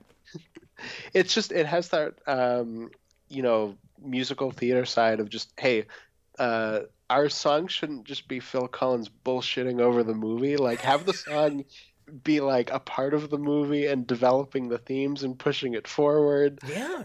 Yeah, like it's And this story, this plot, such as it is, the songs actually do that. Like, they're exactly. following that rule. Yeah. They're Yeah. getting story done in songs. It's great. Yep. Yeah, exactly. But I'm not going to put it over Willy Wonka. Like, I'm not going to put it over. The Wizard of Oz. I mean, I'm not the biggest Wizard of Oz fan. The songs in that movie are fine. But, so I don't know. I'm not gonna. I refuse to compare this to Wizard of Oz, okay? But I'm just saying, when Josh says it's his favorite, like that's cool. Like obviously he's entitled to his opinion. I'm just saying I liked the songs in this. I'm not gonna put it over like My Fair Lady or Singing in the Rain or like Mhm. there's some big like, or even A Nightmare Before Christmas. You know. I don't even know what my favorite musical would be. I know for Disney, it's Hercules. Not as like the movie itself, but it's high up there for me. But for the songs, it's uh, Really? Oh yeah. I don't like the music in that movie. Oh I yeah. think that's real down the totem pole. Like that was the Yeah. beginning of the end. I thought Oh no, for for me that's like top tier Disney music. oh no, yeah, you grew up at the wrong time. I don't know. I'm kidding. But like that's the It's beginning of the better end than of the fucking Tarzan. that's the beginning of the end of the animated Disney Renaissance for me, man. Like, well, I mean Tarzan really is, and I guess you could say Mulan kind of because Well, Mulan's my favorite Disney movie in general. well, and I like that movie a lot, but like it's got a mediocre soundtrack as a musical when you compare it to Aladdin or Beauty and the Beast or even The Little Mermaid. But Uh, you don't have to pretend- agree with I'll me. pretend I agree. You Anyway, don't have to, but I'm right. I'm just kidding. I did love the Satan's Aladdin. like Little Mermaid song. Mhm. That was really funny that that they did that with that character. Where he's got the like the like I want to get out of the water and onto the surface and see what's up there song. It was really funny to do that with Satan. Oh yeah. And it seemed like they were going out of the way to try to make Satan the most like sympathetic character in the movie. I think they kind of succeed at that. That was pretty great. No, somebody should recut like a version of Little Mermaid, but like take that song out of Little Mermaid, put the Satan song in, and then take out Under the Sea and put in the Simpsons Under the Sea. And none of the rest of the movie's the exact same, but just cut out those things and then just show it to people. Because you'll get like 20 minutes in and not know it's different. I also I mean, that's not wholly true, but yeah, I see what you're saying. I also like the gag that you've got these like conservative Christian people who again oversimplify everything and don't realize all the ways that they're hypocritical, and that like we talk a lot in this movie about the idea that it's okay to have as much violence in movies as you want to, but swear words like that's too far, like that's really damaging our children, right? And then at the beginning, it's all there's a lot of like hiding behind church, hiding behind the Bible. I was kind of surprised that was all kind of relegated to the beginning, and it almost never came up again. I really expected a church scene, I like more kind of satire about like modern Judeo-Christian stuff, and I don't know if I'm disappointed that there wasn't more of it, but I was a little surprised that we didn't do more of that. But I also like that the world of South Park is so intentionally cynical that even while the adults are oversimplifying everything about religion, the religion also is the correct one, and you're just fucked if you believe or don't believe, because only 1,500 people get to go to heaven in the whole of history, and then everybody else is in hell, and that's funny. Because it plays, and I know that there was an episode about that before, so like South Park fans probably already kind of had that joke to some degree, but like I go into this seeing it from this kind of like secular or like agnostic kind of perspective, where it's like, okay, they're probably saying this is a world where there is no God, or we don't know if there's a God, and so you have all these kind of ignorant Christians that hide behind this a fake mythological figure, and then nope, there is God, there is heaven, he just sucks. Mm-hmm. That's funny. Yeah, no, and heaven's awesome because it's just like a bunch of naked women. But anyways, I think the biggest laugh That's I had maybe the entire most movie. sexist thing in the movie, because it suggests that the 1,600 people that are in heaven must all be men, unless for women it's different, or it just depends on your sexuality or whatever. Yeah, You can't overthink cool. that. They're not thinking about that. It's Yeah. just for Kenny, it's a bunch of naked angels. Yeah, And that's heaven. but that's, I think, the thing I laughed the most at is just that image where it was like a very realistic looking space, and you have just like this one like shitty cardboard character just kind of floating up. Yeah, that's great. Like that's really funny. When hell looks awesome. Yeah. Um, It's too bad that the Spawn movie came out 2 years before this, because McFarlane could have taken notes. oh, and well, that was another big laugh for me is when you have like the CGI demons flying around. There's one with Hitler's head, and then two demons later you have Gandhi. That's really funny. I missed the Gandhi part. Yeah, when he's falling into hell, there's like those like I saw Hitler, but I missed the Gandhi part. yeah, the one like two after Hitler was Gandhi. That's pretty funny. Where it's just like everybody goes to hell. You can't win. And that, of course, does come from a real atheist or agnostic perspective, of course. It must, from the part, I would assume anyway, from the part of the writers. I don't want to, I guess, assume anybody's beliefs or anything. Like I guess it's possible that one of them is a Christian and they just, see that in the culture and they write to it. I don't know. Probably not though.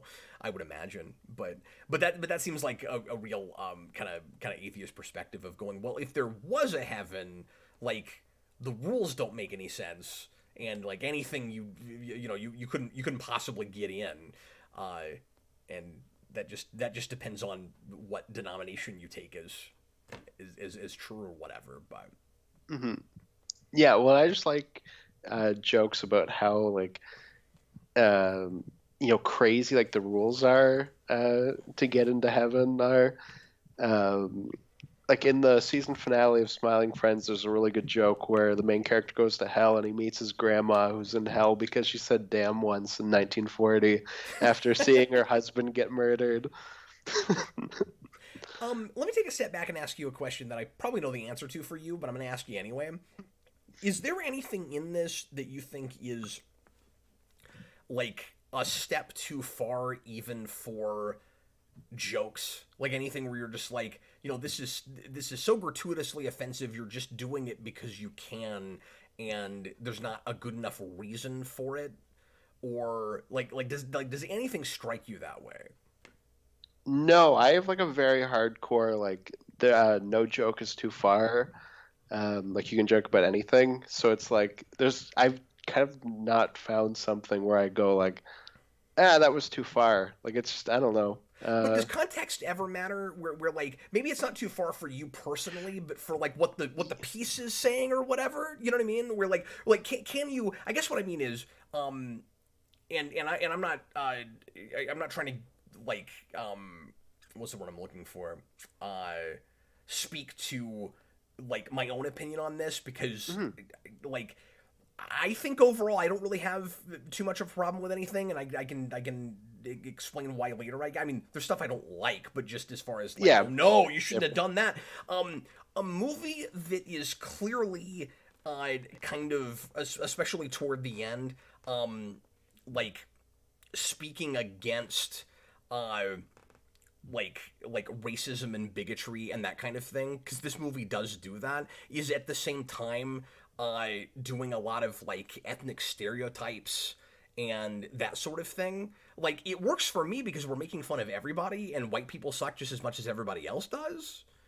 Well, and it's got that Simpsons thing of like everybody's stereotypical, so like okay, this person's like a racial stereotype, but let's not act like the main characters aren't like a stereotype of their area. Yeah, I mean their opening song is about how they're like trailer trash, like white people. Yeah, that's why for in at least the context of the movie, I think it works okay.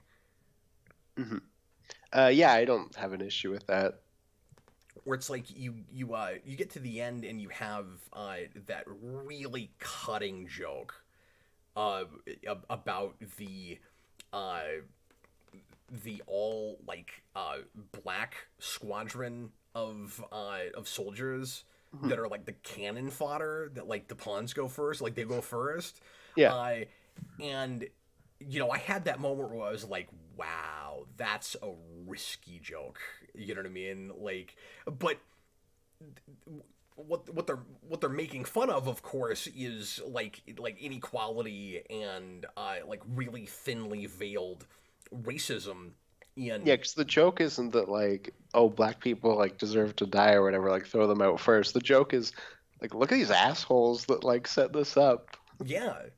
Yeah, yeah, And like exactly. nobody would notice. Yeah, exactly. Like it just kind of snuck it in. I can't remember what they called it. It was like Operation something, where it was like really thinly veiled, and then they had like and then they had the maneuver that was like Operation Get Behind the Darkies or something, and I was like, oh my god. And then, but I really like the payoff to that, where Mhm. chefs like, yeah, fuck this, we're not doing that, Yeah, and and they they just all all like get back. out of the way. Yeah. And I was like, yeah.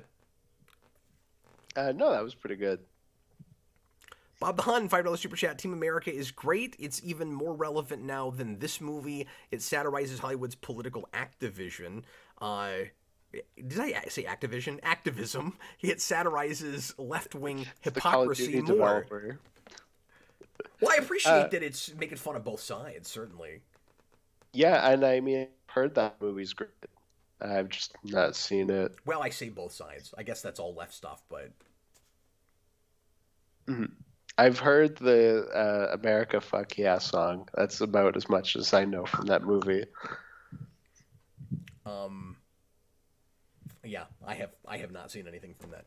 Philip Kelton once again, 50 Mexican pesos. I didn't know this. This is funny. Brian Boltano didn't know he was a joke in the show.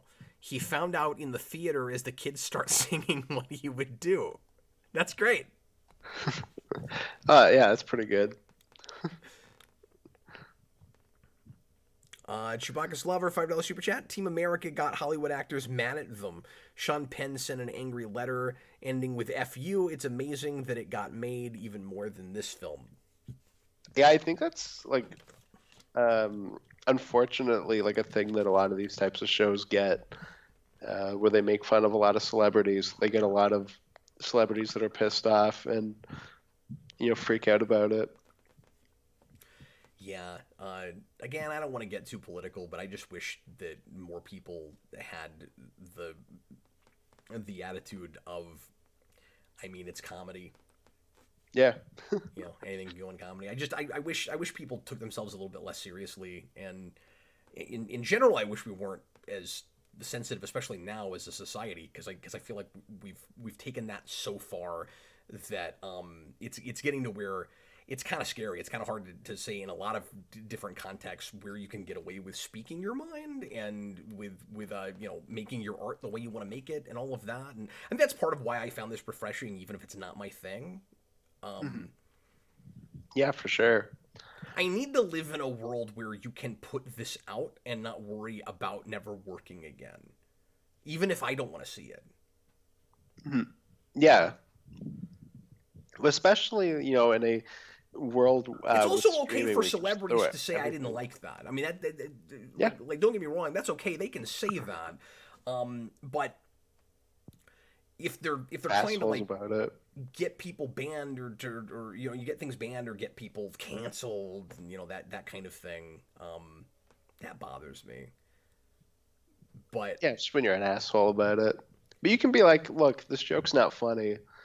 Uh, yeah, I also wish people could be just a little bit more classy, in general about that kind of thing. Like just be um, cool about it when people decide to make fun of you in something. Because like if you're real high profile, it's going to happen. It's like mhm. Yep. Yeah, no, when everybody's looking at you, people will make fun of you. That is a fact. Chewbacca's Lover, $2 super chat. It is not any more dirty, but the politics more so, and I'm not sure what he's talking about. I assume Team America, Oh, which okay, okay. which I think the main villain of that is Kim Jong Il, so that makes sense. Oh, okay. Um, what did you find the funniest thing in this in the whole thing for you? Oh, it's that moment I mentioned already where Oh, it's sorry. like the space when it's Kenny like floating Oh up. I think yeah, that that's was the great. biggest laugh. No, I really dug that. Yeah, mine was always like song lyrics. Yeah, well, there's some, like you said, really great, like funny song lyrics, and just the songs in general are really good. I also really liked. I went ahead and watched the credits all the way to the end and listened to the songs there, and the Eyes of a Child song is really funny. Because the first like verse and chorus, it doesn't even sound like a funny song. Like it's just a song, and it's a real like early '90s kind of pop. I don't even want to say R&B thing, just kind of like pop ballad thing. It's real Yeah. sappy. It's real, it's not very good. And then it just gets into these like really random lyrics that I'm not remembering right now off the top of my head. But like that blindsided me, and I laughed as much as I did other things in the movie because I wasn't expecting them. But anyway, Bob the Hun $5 super That would chat. be the song that gets the celebrity cover. He's still talking about Disney. Team America. Team America goes after both sides. It's very anti-Bush, even though it's also anti-Hollywood liberals. Both come off real bad in the movie. Okay, so it does go Thousands after both, thing like I making said. fun of Bush? What? No. What? Who No. must be fooling? Josh says they aren't atheists. Bob the Hun says he thinks they're agnostics. And it's not really important at the end of the day. I mean, I'm really just speaking to what the piece is doing, but yeah. All I know is that if they don't believe in the gods that I don't believe in, then I'm happy. But if they do believe in the gods I don't believe in, then I'm fucking angry. Philip Kelton makes a good point. He says it's a movie about scapegoats, and the devil is the ultimate scapegoat because everyone blames the devil instead of humanity. Yeah, I wasn't reading to that, but you're absolutely right. That's clearly what we're doing because we're blaming Canada for everything because we just got to look for something. Because we can't look at ourselves. You know, we can't do that, and we don't want to think that that our beloved country is putting out anything as filthy as what the Canadians are doing. But then Satan is just, and I actually meant to mention this earlier. I like the idea that Satan's just doing his job, and that he's just kind of like stuck in a position that he's always been in, and He's in a dead end job.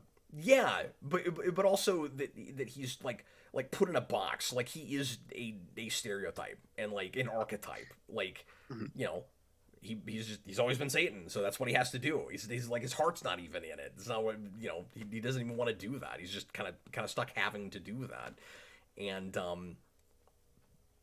I thought that was an amusing idea.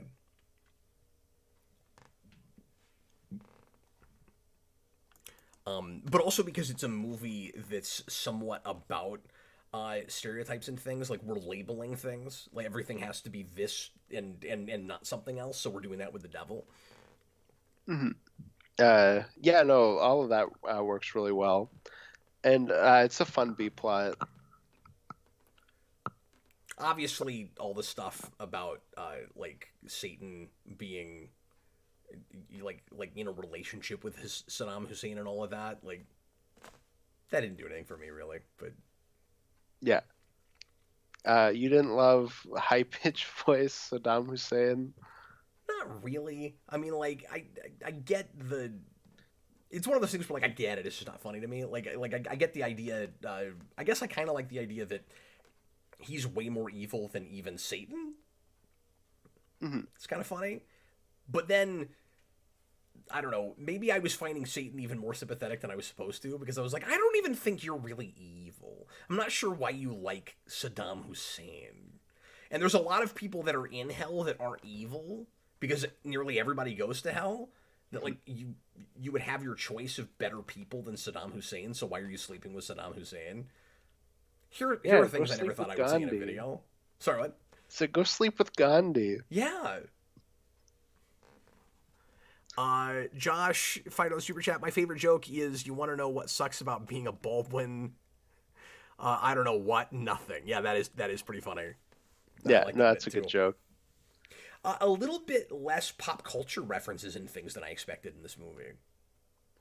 Yeah, I had that too. I figured it was going to be really reference heavy, and there's definitely stuff. Like obviously, we just talked about how Saddam Hussein is dating Satan, but that was more of like oh yeah, like I completely forgot about like this era where we made fun of Saddam Hussein. Yeah. But I don't know. I mean, he's been dead a while. You could sort of do that with anybody, I guess. I mean, you kind of do that at any time if you wanted to, but you'd probably do something more topical now. Yeah. No, it'd be Kim Jong Un now, or like I don't know, Vladimir Putin or something. Yeah, that's a good point. Um, so of course it's dated and it's going to be, but like less so than I expected it to be. No, And it was like most of it the people probably that they're referencing and stuff are still around, at least right now, even no, 23 years later. it reminded me of the like if you were to go to like Newgrounds or something now and look back at all of the old like uh games making fun of Bush and Osama bin Laden. Like it was like that kind of a thing where it was like, oh yeah, remember this period? That was a period that existed. Yeah, exactly. Bob the Hun, $2 super chat. Trey and Matt consistently mock both sides and still do. Yeah, and that's one of the few things that I've always kind of understood and respected about South Park is that it's not a one-sided thing. They're just looking at really hypocrisy in general. Hmm. It's just here's stupid shit people do.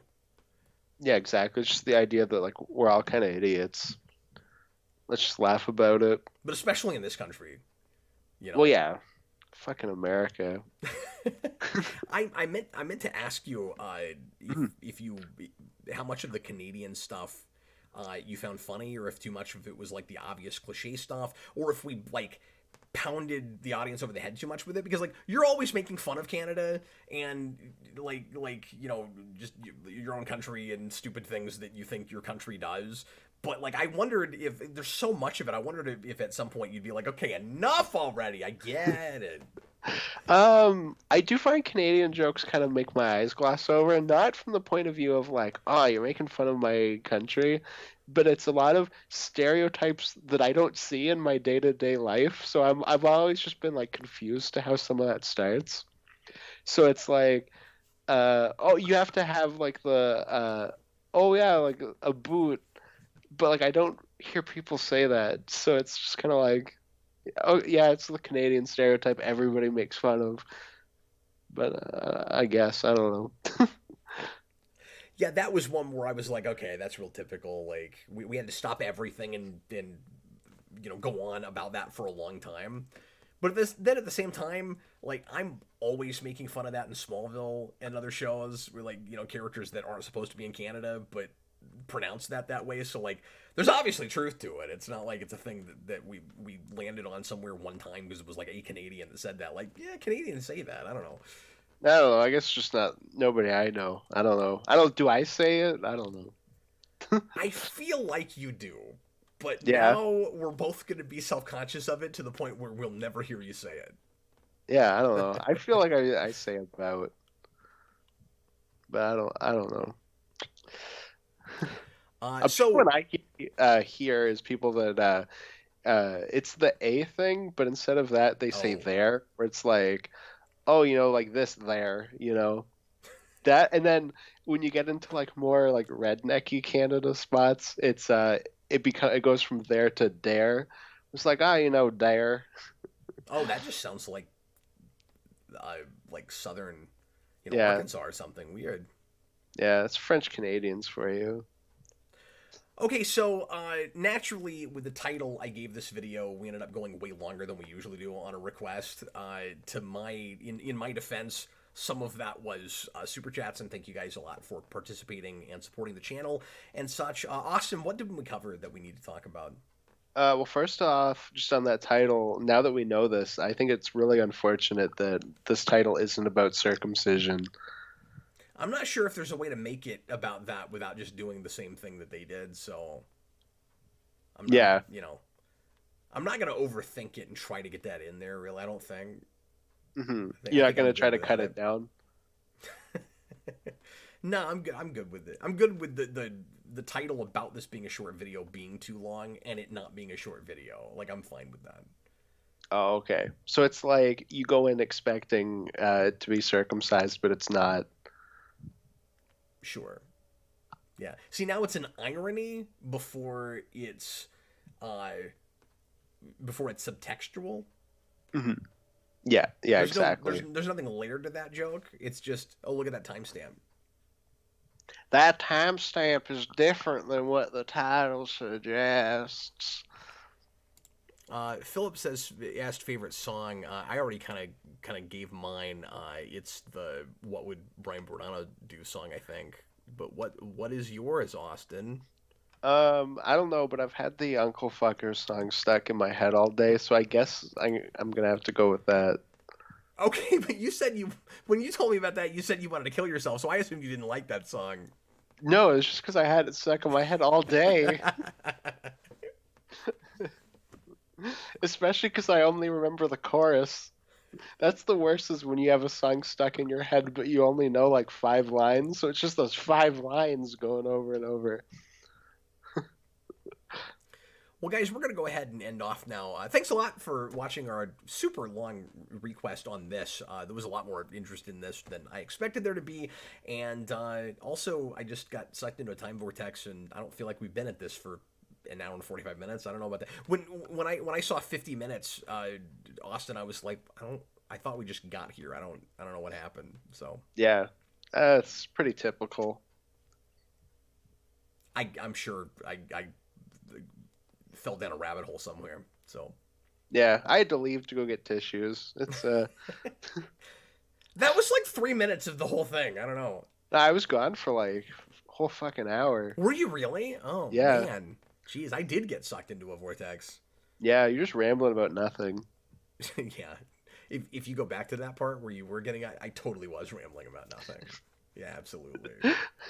I'm such a fucking fraud. Anyway, thanks a lot for watching, everybody. I hope you enjoyed it, and leave your comments. Let us know what you thought of the South Park movie. Was surprised that I enjoyed it as much as I did, even with all of the things that made me go, okay. But I still flipped my sign green, and I still really enjoyed the music. So You did the Marge Simpson groan. They'd be farting, and you'd be like, and if my kids saw this movie and then went around and started saying swear words and stuff, I wouldn't blame Canada. I would blame myself. "Oh, okay, that's very nice of you." I would blame Canada because fuck that, fuck them. But Well, I wouldn't blame myself unless they like I wasn't paying attention to what they were doing. But if they like snuck around and then saw the thing like the kids in this do, then they'd get in trouble or whatever. But then I would just explain to them why we don't say things like that. But what if I like snuck in and then I showed them this movie? Would you blame Canada? I'd blame you, and you're from Canada. Yeah. But so I don't know if there was like an epidemic of Canadians doing that to American fathers with their children. Then yeah, at that point I'm probably blaming Canada. But There's a bunch of fucking Canadians breaking in our homes and showing our kids the South Park movie. but I still wouldn't like think it was wrong that the movie ever got made. You know what I mean? Mm. And that's Yeah. that's the big place where this really resonates with me. Is like, at the end of the day, it's about how we should allow people to say and make what they want to make, and like it does complicate the world, but things, you're never gonna have. Life is never going to be completely fair. Is the thing. I just noticed Professor Zoom asks if I'm a good Canadian kid. No, because I am not a kid. Oh, were you though? Were you a good Canadian kid? Whatever that means. Uh, Probably not. Like if I were my own parent, I'd probably like kick my ass as a kid. Yeah, Philip Kelton says blame your kids. Yes, exactly. If you Yeah. make those boundaries and you say that because kids are going to do stuff that they're not supposed to. Yeah. And No, and if your kid's bad, you should hit them with a brick. I always say about a lot of things like you blame the parents, but not things like this where there's they're being so what I'm looking for Little bastards. yes, that was the word I was looking for, Austin. But but no, where they're just resisting your authority or whatever, and Yeah, they're kind of going behind your back and trying out things, and yeah, every kid has some degree of that kind of rebellion.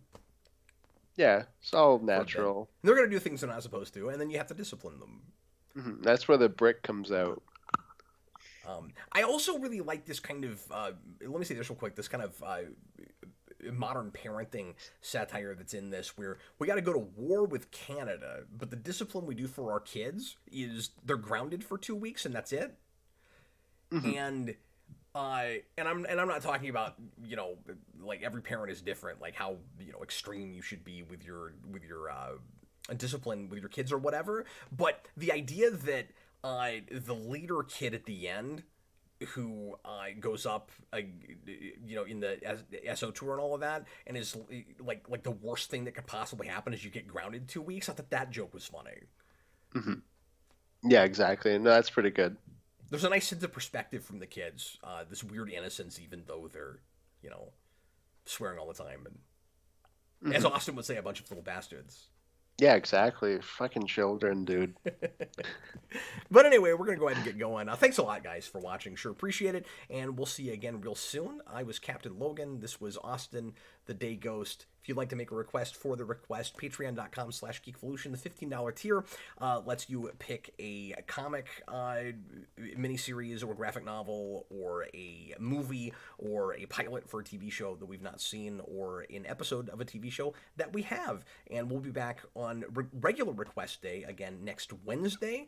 I am supposed to do a Rewind Monday night on an obscure sci-fi film starring David Bowie called The Man Who Fell to Earth. I am still going to try to get that out that day. I have jury duty that morning, and I have no idea how long I'm going to be there.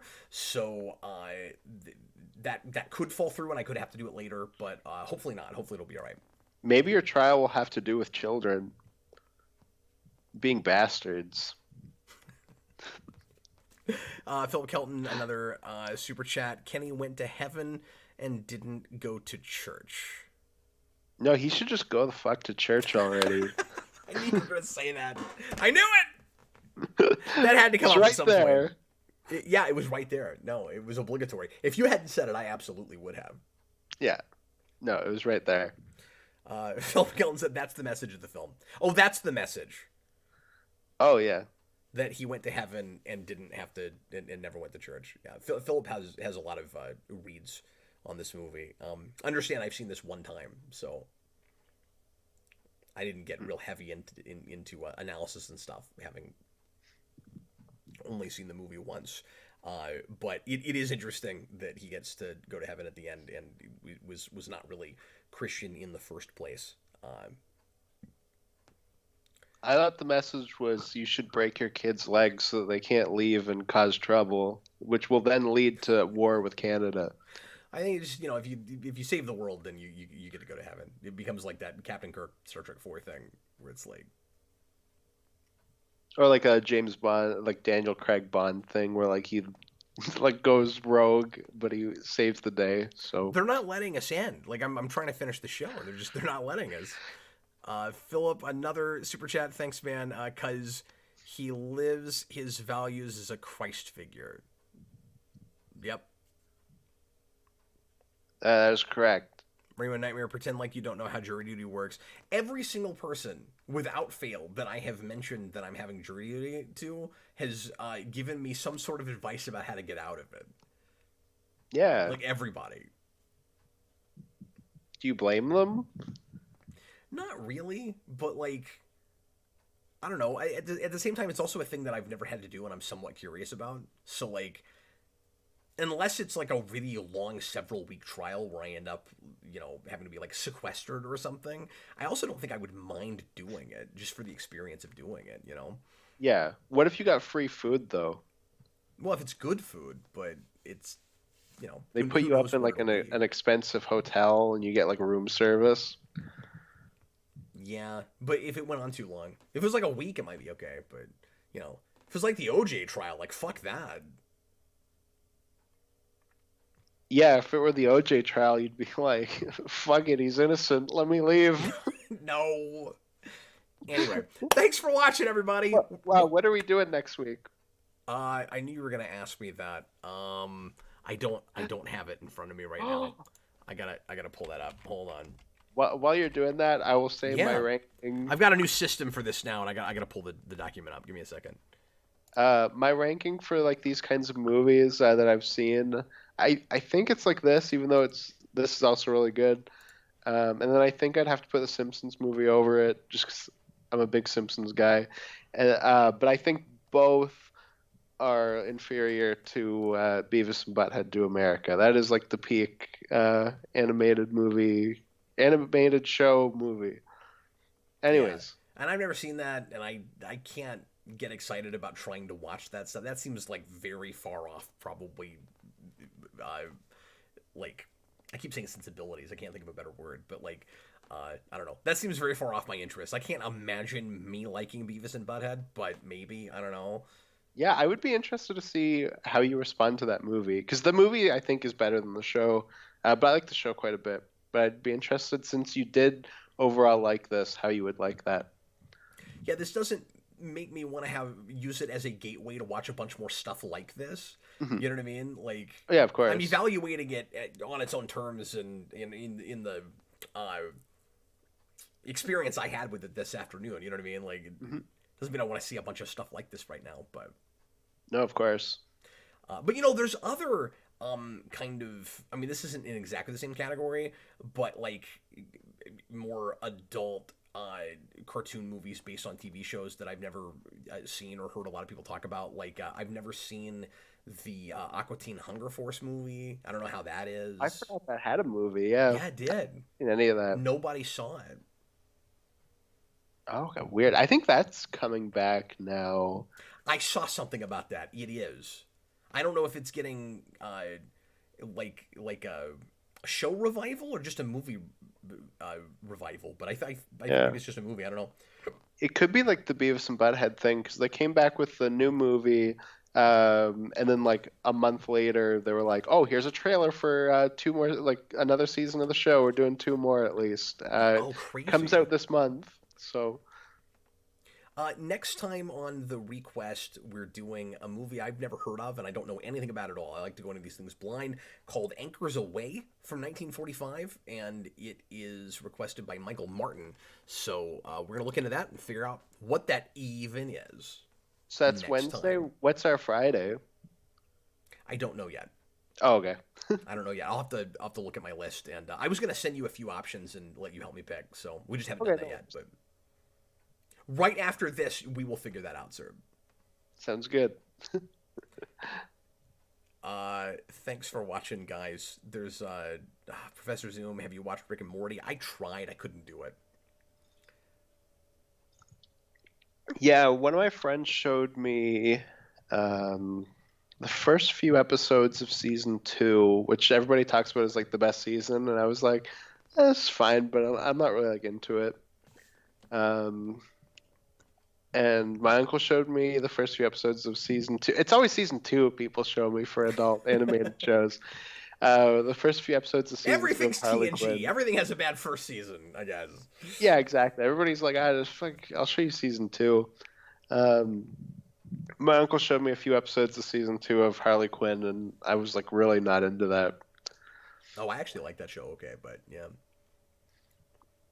Yeah, I was like, by the trailers, I think it looks really bad, but people tell me it's really good, so we'll see how this is. And then, I don't know, wasn't for me. I don't know if I would have enjoyed that show as much watching it by myself. Something like watching it with Brandon, I was enjoying it. I don't know if I would on my own. It's hard to say. Mhm. But I also, because like Brandon really likes those kinds of shows, but I don't think I was just seeing it from his lens, because he's a big Rick and Morty fan, and I know I wouldn't like that show even if I watched it with him. So Yeah. maybe some of it was just like, I hesitate to say this because I hate to be like, reference or like nostalgia guy or whatever, but like a lot of it is probably just my finding jokes about the like the superhero and comic stuff funny. Like enough of that was like deep pull, or like they knew their stuff that was kind of pulling me through it. And I thought a lot of the like voiceover work was really funny, and I didn't like that pilot. But then it got better after that, I thought. So I don't know. Oh, interesting. Yeah. That was the show that I think like not single-handedly because it was like over years of like building to it, but like finally put the death nail in the Tom Hardy Bane voice parodies for me, where I was like, yeah, I don't want to hear this anymore. Oh, really? Okay, because I think that's pretty good and that's pretty funny in that show. But I don't know. He sounds like Mr. Magoo. well, I like it because it's an intentionally crappy parody. No, I know, but so I've had this for years where I'm like, everybody does the Bane voice, but nobody can actually fucking do the Bane voice. So it like, I don't know. It's like, because I used to like really try to do like an accurate Bane voice because I thought it was funny, and then just like hearing people do it, where I'm like, you clearly aren't trying. I And used to it do just a like really finally killed close it for one, me. and then I got lazy about it, and then it was kind of more fun and more funny, I thought, to not try. And I Mhm. found the easiest way to get a really good, accurate Bane voice was to do it into a paper towel tube. Oh, weird. Yeah, you get your hand on the end of a paper towel tube, and then you put the other one right up your face, and then you just do the Bane voice, and it sounds a lot better in like echoey. Like you do it in an echo chamber, it sounds better. Sorry, MC Comics is the last thing in the chat made me laugh. Yeah, that's weird. I wouldn't have guessed that. Okay, we're leaving now. Yeah. Everybody, thanks so much for watching, and we'll see you again soon. I was Captain Logan. This was Austin the Day Ghost. Goodbye. Goodbye. Later, folks. Goodbye. That was my shitty Bane.